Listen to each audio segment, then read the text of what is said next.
내게 사는 것이 무엇인가? 오늘 본문의 바울은 내게 사는 것이 그리스도라. 그는 이 그리스도가 자기의 삶을 완전히 통치하고 그리스도와 뗄래야 뗄 수 없는 함께 하는 그런 삶이 되기 전에는 이렇게 살았습니다. 사도행전 9장 1절 2절 사울이 주의 제자들에 대하여 여전히 위협과 살기가 등등하여 대제사장에게 가서 다메섹 여러 회당에 가져갈 공문을 청하니 이는 만일 그 도를 따르는 사람을 만나면 남녀를 막론하고 결박하여 예루살렘으로 잡아오려 함이라. 아주 위협적인 인물이었습니다. 살기가 등등했습니다. 그렇지만 어둠이었습니다. 삶의 바른 목표 방향이 없이 살았던 바울, 곧 사울의 모습이었습니다. 무엇인가 열심히 했죠. 그런데 그 열심의 그 이유는 자기의 명예, 자기의, 자기를 향한 갈채가 멈춰지지 않고 대단한 사람이다 하는 그 이야기를 듣고 싶어서 그는 그렇게 살았습니다. 그러나 그러한 죄인 중에 괴수 같던 그런 사울이라는 청년에게 예수 그리스도가 찾아왔습니다. 다메섹 가는 길에 찾아왔습니다. 이 사울이라는 청년은 바뀌었습니다. 내가 사는 것은 이제 내 공명심을 위해서 사는 것이 아니다. 나를 찾아오신 그 예수 그리스도를 나의 주, 나의 구세주를 위해서 사는 것이라고 고백하면서 그 인생은 완전히 달라졌습니다. 어둠이 아니라 빛이었습니다. 절망이 아니라 소망이었습니다. 죽음이 아니라 생명이었습니다. 내게 사는 것이 그리스도니 그리스도를 만나고 난 다음에 다른 것이 필요 없었어요. 예수님 안에 다 있었어요. 인생에 필요한 모든 것이 예수님 안에 있는 것을 알게 되었습니다. 그러니 내게 사는 것이 그에게는 오직 그리스도였습니다. 다른 것 원치 않았습니다. 필요치 않았습니다. 만족입니다. 감격입니다. 기쁨입니다. 이 빌립보서도 감옥에서 기록하게 되었는데 기쁘고 감격이 예수님으로부터 오는 것을 그는 알았고 그 예수님의 충만한 삶을 누리게 된 것입니다. 수고하고 무거운 짐진 자들아 다 내게로 오라. 다 모든 그 문제 답을 주시고 위로하시는 그 주님에게 안겨서 내게 사는 것이 그리스도니. 그는 그 그리스도를 알았습니다. 내가 그리스도와 함께 십자가에 못 박혔나니 그런즉 이제는 내가 사는 것이 아니요 오직 내 안에 그리스도께서 사시는 것이다. 이제 내가 육체 가운데 사는 것은 나를 사랑하사 자기 자신을 버리신 하나님의 아들을 믿는 믿음 안에서 사는 것이라. 내 안에 찾아오신 내 삶을 통치하시는 나를 기꺼이 맞아주시고 보듬어 주신 그 예수님, 사랑의 예수님을 알았는데 예수님의 사랑은 관념적인 사랑, 말뿐의 사랑이 아니라 나를 사랑하사 자기 자신의 그 생명을 버리신 사랑의 실체가 무엇인지 알게 된, 사랑이 것이 도대체 무엇이라는 것, 자기를 던져서 내어주는 것이 사랑이라는 것을, 진정한 사랑을 깨닫게 한, 사랑의 실체를 보게 한 예수님을 내 안에 모시면서 바울도 주님을 사랑했습니다. 너무너무 사랑했습니다. 예수님의 사랑이 실천적인 사랑이었듯이 바울의 예수님 사랑도 실천적인 사랑이었습니다. 사랑의 왕 예수님을 만나고 그분을 사랑하는 삶이 실제적인 사건이어야 한다는 것입니다. 삼손에게 이러한 일이 있었습니다. 보십시오.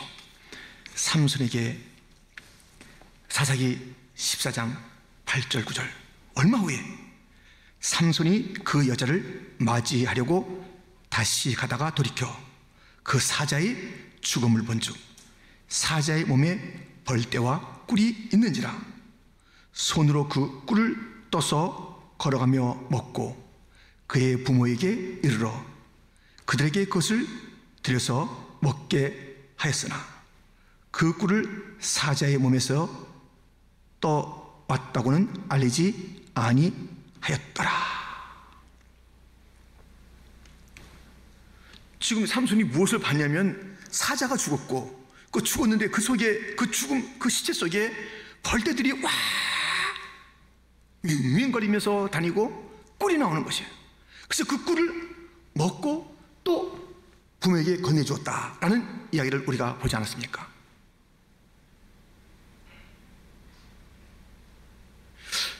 그리고 이것을 가지고 수수께끼를 삼는 것이에요. 삼손에게 야, 먹는 것에서 먹는 것이 나오고 간 것에서 단 것이 나오는 게 무엇일까? 이렇게 물어봤습니다. 누구도 그것을 대답할 수가 없었습니다.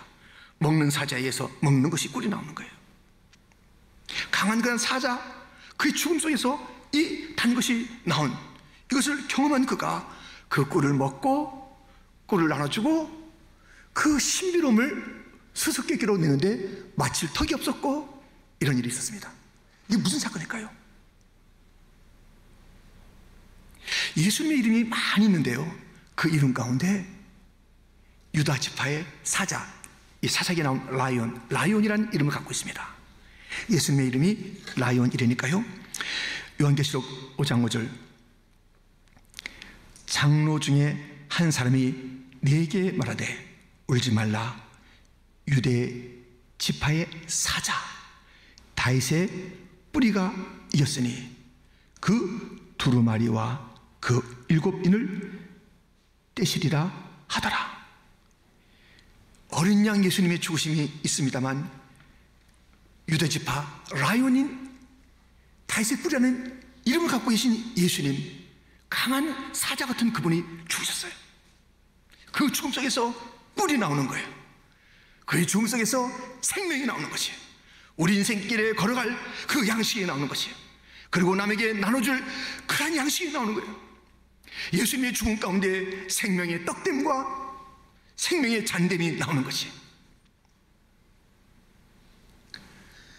예수님을 모형한 그 사건이 바로 삼손이 봤던 강한 사자의 죽음 속에서 먹을 꿀이 나오는 그 모습, 벌떼가 향해 오는 그 모습, 예수님의 죽음, 유대지파 사자라는 그 이름을 갖고 계신 예수님의 죽음 속에 수많은 자들이 오게 되고 그 죽음에서 나오는 것이 꿀이고 그것을 먹고 살게 되고, 여러분,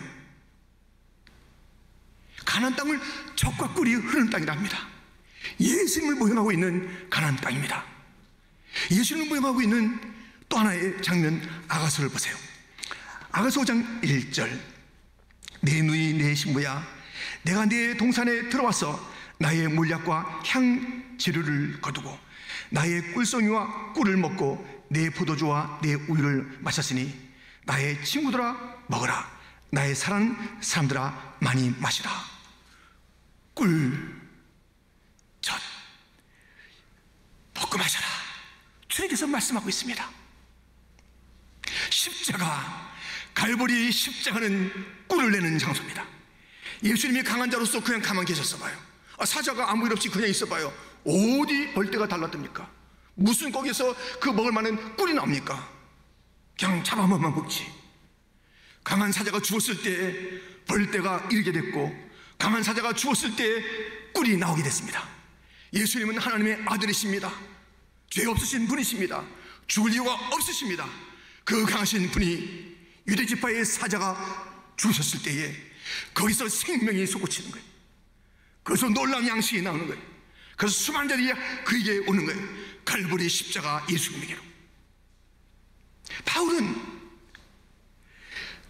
강한 주님께서 죽으신 그 십자가가 너무너무 존귀한 생명의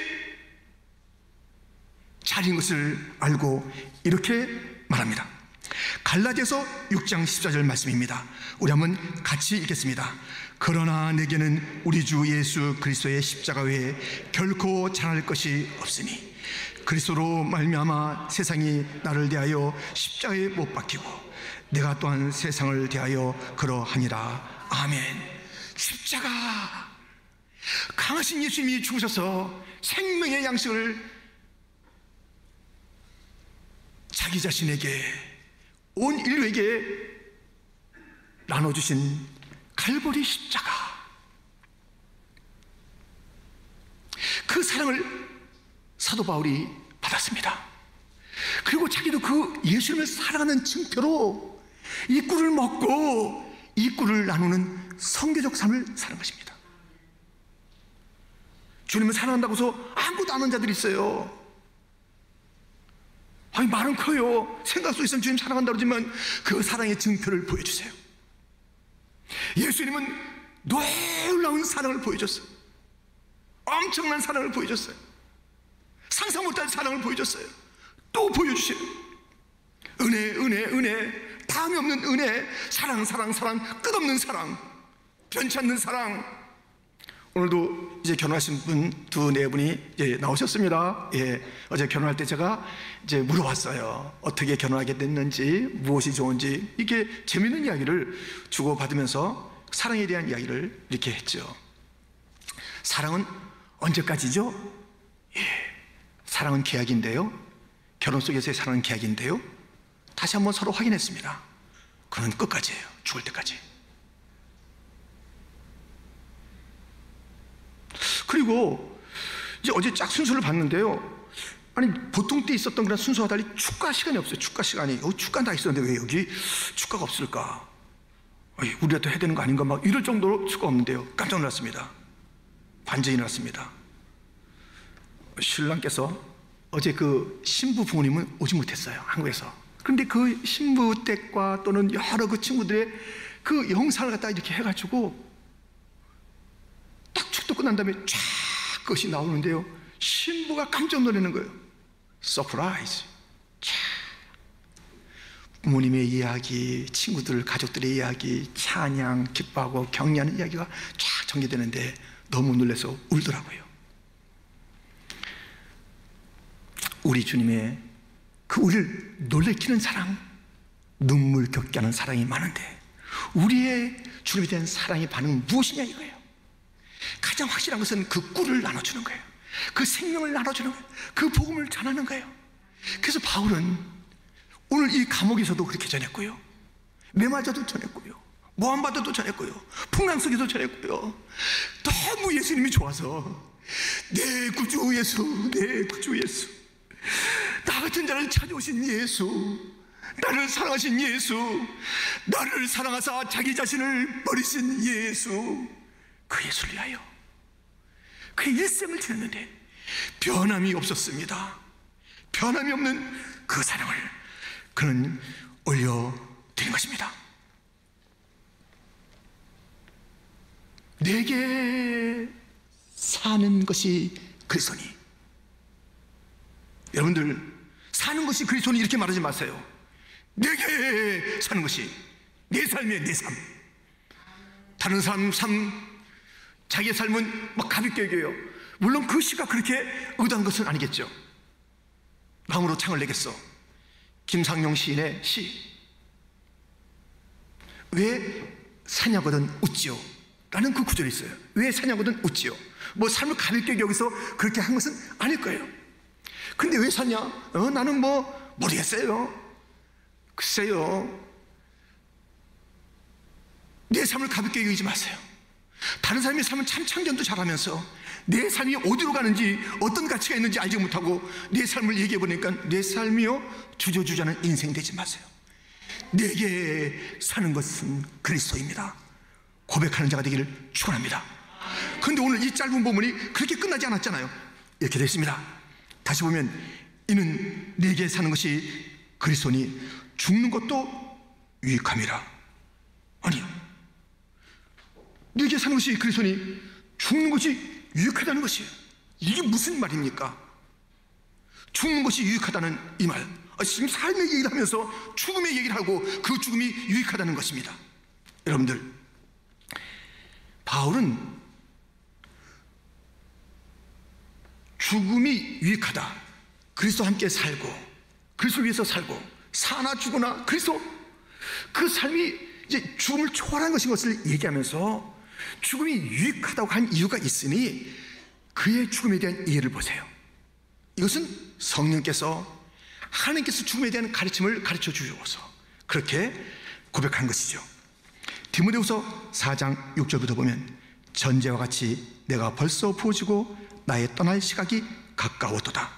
나는 선한 싸움을 싸우고 나의 달려갈 길을 마치고 믿음을 지켰으니 이제후로는 나를 위하여 의의 면류관이 예비되었으므로 주 곧 의로우신 재판장이 그날에 내게 주실 것이며 내게만 아니라 주의 나타나심을 사모하는 모든 자에게 도니라. 지금 이 사도 바울의 죽음에 대한 이야기는 뭐 끝나는 게 아니라 새로운 출발이 돼요. 이제 이후에 더 멋진 일이 기다리고 있는 거예요. 여기서 이 땅에서는 주를 위해서 사는 것이에요. 와, 선한 싸움 싸우고 달려갈 길 달리고 믿음을 지키고, 뭐 쉽지 않은 글이었지만 그게 감격적으로 주님이 나 같은 자를, 이 정말 죄인 중에 개수 같은 나를 이게 불러서서 이 거룩한 그 주님을 만나고 그분의 사랑을 누리고 그분을 위해서 내가 최선을 다하는 삶을 살아야지 하면서 달렸는데 이제 죽음이 온다 이거예요. 그래서 하는 거예요. 떠나는 건 새로운 여행으로 가는 거예요. 죽음은 그에게 새로운 여행이 있습니다. 죽음은 그에게 벅찬 시간입니다. 주님께서 위로하시는 시간이요, 주님께서 상을 주시는 시간, 면류관 주는 시간이요 뿐만 아닙니다. 보세요. 디모데후서 4장 18절, 주께서 나를 모든 악한 일에서 건져내시고 또 그의 천국에 들어가도록 구원하시리니 그에게 영광이 세세 무궁토록 있을지어다. 아멘. 이 죽음을 너무너무 사모하는데, 왜냐하면 모든 악한 데서, 모든 정말 추한 데서, 모든 위험 속에서 건져내지는 것이 죽음이에요. 아니, 바울이라고 이런 어려움이 없었냐고요. 예수님이 이런 없었냐고요. 우리 모두에게 이 어려움이 있잖아요. 우리가 믿음 생활 하더라도 위협이 있고 사고가 있고 다치는 게 있고 피 흘림이 있고 또 늙음이 있고 또 이런 거 다 있잖아요. 그래서 정말 이거 어떻게 될지 모르는 것이 모든 자들에게 공통된 그런 이 세상의 위협이며 어려움 아닙니까? 그런데 다시 그것을 신경 쓸 필요가 없는 죽음, 완전한 나라, 구원의 나라, 영원한 나라, 그런 죽음에 대한 이해를 분명히 했기 때문에 죽는 것이 유익이에요. 정말 그는 빨리 죽고 싶었으나 이 생명의 양식, 이 젖과 꿀, 이 사람을 살리는 강하신 예수님 갈보리에서 죽으셔서 쏟아내신 그 생명의 양식을 나누는 그 일이 내게 더 필요하다면 이것을 감당하다 가겠는데, 나는 지금이라도 주를 배우는 게 너무 좋아. 기다리는 그 마음,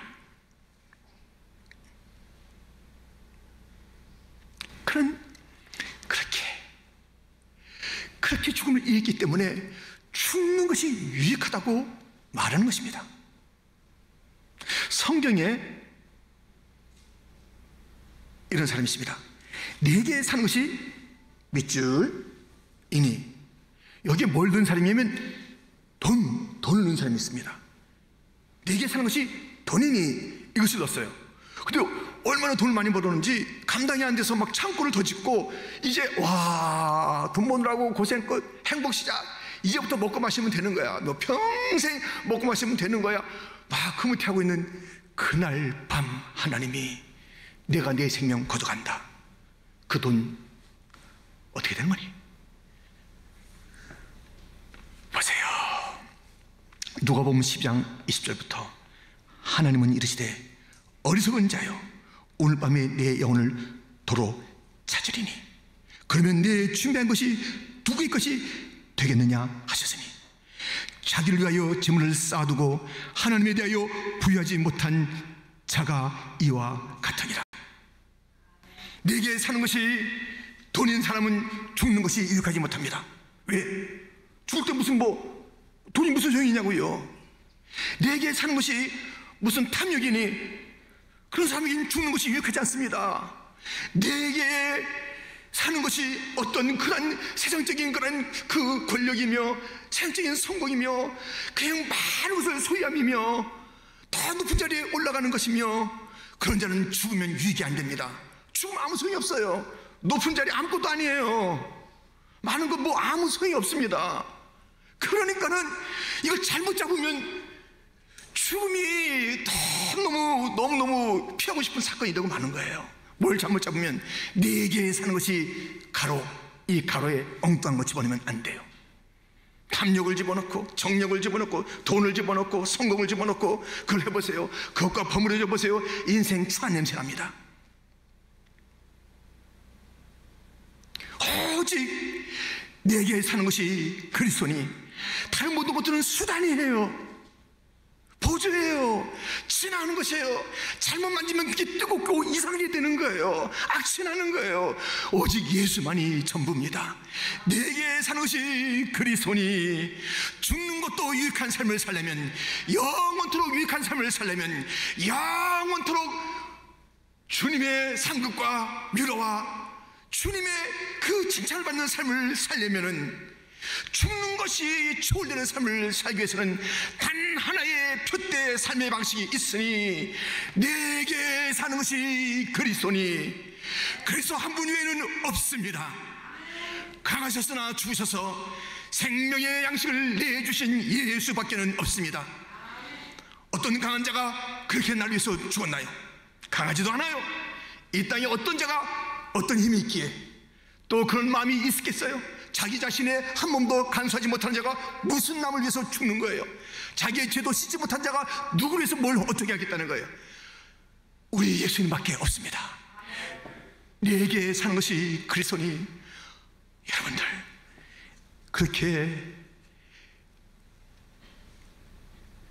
죄인 중에 괴수, 만삭되지 못한 자, 지극히 작은 자를 찾아오셔서 부욕해 만드신 예수님은 우리에게도 찾아오시니, 또 찾아왔으니, 혹 그럴 일 없겠지만 아직까지 주님이 오심을 좀 미뤄두고, 글쎄 제가 좀 바빠서, 제가 좀 바빠서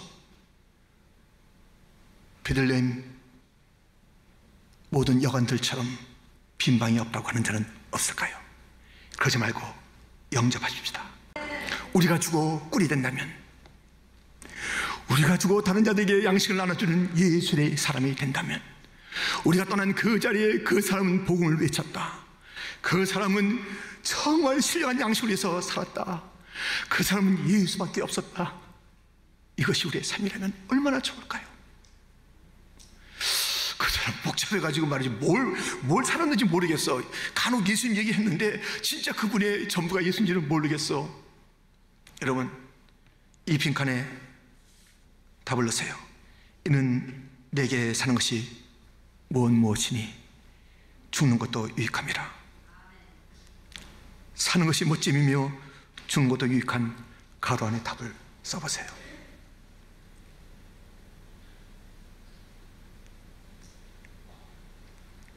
쓰셨나요? 그리스도로 쓰셨다면 평생 그 주님을 놓지 마세요. 한순간이라도 베드로처럼 예수님 모른다고 해서 주님의 마음 아프게 하는 일이 없기를. 혹 넘어져도 다시 일으켜 주실 주님이신데, 우리 교회요, 일관된 충성이 무엇인지 좀 보입시다.